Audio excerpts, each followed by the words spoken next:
नमस्कार दोस्तों, क्या आपको भी लगता है कि दांत निकल जाना जेनेटिक प्रॉब्लम है या फ्लॉसिंग से दांतों का गैप बढ़ जाएगा या च्युइंगम चबाने से दांतों को ब्रश करने की जरूरत ही नहीं पड़ेगी? अगर हाँ, तो ये एपिसोड आप ही के लिए है। मैं हूँ डॉक्टर शिल्पी, आप सभी की डेंटल दोस्त।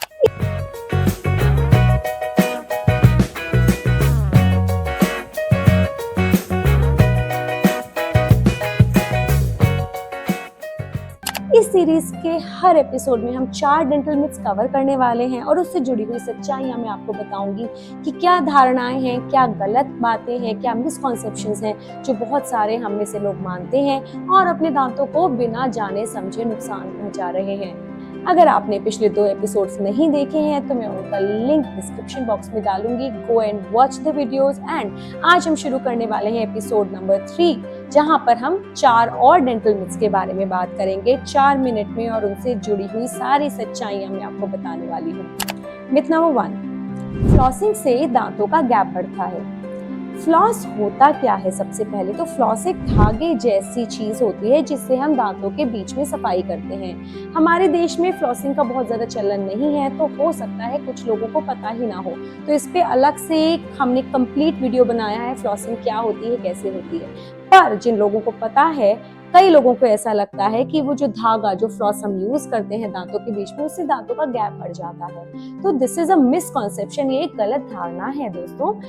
फ्लॉसिंग से दांतों के बीच में जो डेब्रीज या फिर जो गंद या टार्टर, प्लाक, खाने का पार्टिकल, कुछ भी अगर कुछ फंसा हुआ है तो वो साफ हो जाता है, क्योंकि ब्रश से उन जगहों पे आप नहीं पहुंच सकते जो 2 दांतों के कांटेक्ट में हैं। अगर ये 2 दांत हैं और कांटेक्ट्स हैं उनके, जहाँ पे वो दांत आपस में मिलते हैं, तो ब्रश से उनको क्लीन नहीं किया जा सकता, पर फ्लॉस से उनको क्लीन किया जा सकता है। और रिसर्च कहती भी है कि जो लोग रेगुलरली ब्रश एंड फ्लॉस भी करते हैं तो उनमें कैविटीज का और गम डिजीज का प्रेवलेंस कम पाया जाता है, या उन लोगों के अंदर गम और बोन डिजीज या दांतों की कैविटीज कम पाई जाती हैं।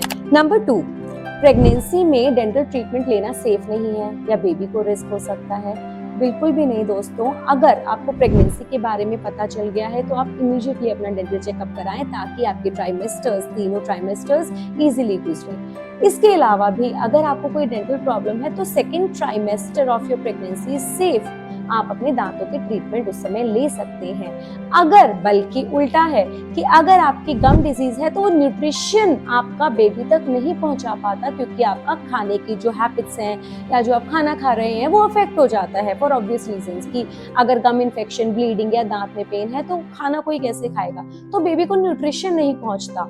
और एडीए भी ये मानता है कि प्रेगनेंसी के दौरान रूटीन डेंटल केयर जरूरी है एंड इट्स एब्सोल्युटली सेफ। बस आपके डेंटिस्ट को आप इन्फॉर्म कीजिए कि आप प्रेग्नेंट हैं। नंबर 3, ओरल हेल्थ से बॉडी का कोई लेना देना नहीं है। That's absolutely wrong guys.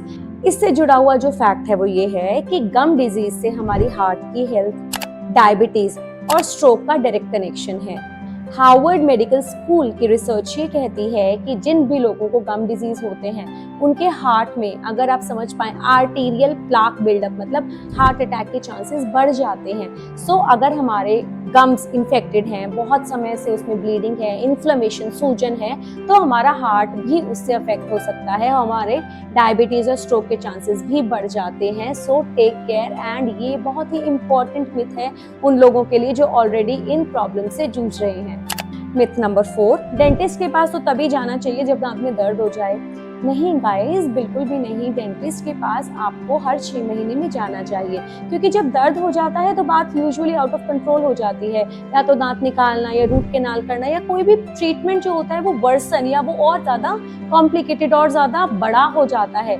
It needs more time, more money, more energy. मतलब आपका टाइम भी ज्यादा लगता है, आपके पैसे भी ज्यादा लगते हैं, आपकी एनर्जी भी ज्यादा लगती है और पेन भी ज्यादा होता है, इंजेक्शन भी लगवाना पड़ता है। तो अगर आप टाइमली चेकअप कराएंगे, कोई भी छोटी मोटी प्रॉब्लम है, जैसे हम स्केलिंग के लिए ही विजिट करते हैं, तो उस दौरान क्या होता है, अगर हमें लगता है कि कोई छोटी मोटी कैविटी डेवलप हो रही है तो we can treat it there and then.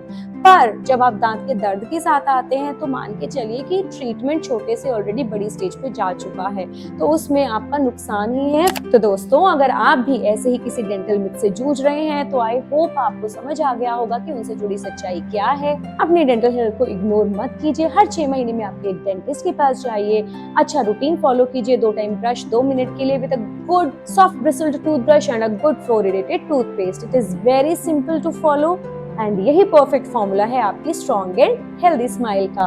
अगर आपको ये वीडियो इन्फॉर्मेटिव लगा हो तो लाइक कीजिए, सब्सक्राइब कीजिए और कमेंट सेक्शन में लिखकर बताइए कि अगला डेंटल मिथ हम कौन सा तोड़ें। और हाँ, चैनल को सब्सक्राइब करना बिल्कुल मत भूलिएगा, बेल आइकन को प्रेस कीजिए ताकि नेक्स्ट वीडियो जिसमें हम और इंटरेस्टिंग डेंटल मिथ्स के बारे में बात करेंगे वो आपसे ना मिस हो जाए। मिलते हैं अगली वीडियो में नए मिथ्स के साथ, तब तक थैंक यू, बाय बाय, जय Hind, signing off this doctor Shilpi.